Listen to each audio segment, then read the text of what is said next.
Okay, banag-banag. Niagyoy ni hirit. Niagoy di katulog. Kinsa may di makatulog. Ang membro ni Felix Manalo, wa gyud katulog. Kay matud pa niya, ang Katoliko tulo ka adlaw nga walay Dios, kay ang ilahang Dios namatay. Kung ang ilahang Dios si Kristo pa, wala unta mamatay. Nganong bidungo man si Kristo og namatay, kung Dios pa si Kristo, nganong namatay man siya? Nga sa ato pa, ang Katoliko tulo ka adlaw nga walay Dios. So munay doktrina ni si Felix Manalo ug sa iyang mga membro. Kanang mga doktrina ha munay inampaw og sinanggot. Kasa lang agi gamay kay og sulod. Bawo kayo pangatarungan ba? Murag banog. Kung imo ubanan sa lupad, dayon kahulog, bumaba, di paduol. Karon, kanang imong gingon nga ang Kristo dili Dios kay namatay siya, kung Dios pa siya dili unta mamatay. Nya ang Katoliko kay namatay man ang inyong Dios nga si Kristo, ang Katoliko tulo ka adlaw nga walay Dios. Himasa man unta kag Biblia. Wa ka kabasa diha sa Juan 4:24 nga ang Dios espiritu ug ang espiritu walay kamatayon.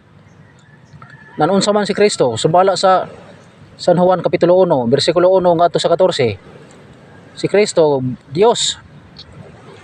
Ug unya ari kas Filipos kapitulo 2 bersikulo 5 ngadto sa 8, duhay kinaya ni Kristo, matuod siya nga Dios ug matuod siya nga tawo. Mo na ihang duha ka kinaya diha sa Filipos.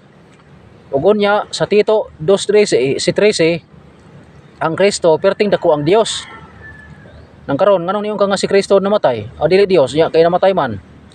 Nagpasabot tay kabi kay namatay dili Dios. Ang ay nimong himahisayran nga sumala sa Filipos 2:5 ug ngadto 8, ang kinayang Kristo duha ka buok, tawo og Dios. Tumo na. Unya kay si Kristo Dios man, unya kay ang Dios espiritu man way kamatayon, nagpasabot nga ang namatay ni Kristo katulang mang iyahang pagkatawo dili ang iyang pagka-Dios. Kay sumala diha sa 1 Timoteo 1:17, ang Dios walay kamatayon. Ug sumala usab sa San Mateo 27:46 sa pagingon ni Kristo nga Dios ko nganong gibiyaan mo ako, wa magpasabot nga si Kristo namatay ang iyang pagka-Dios. Ngano man sa dihang ang Ginoong Hesukristo nagtinga sumala sa San Mateo 27:46, ang Dios mibiya niya.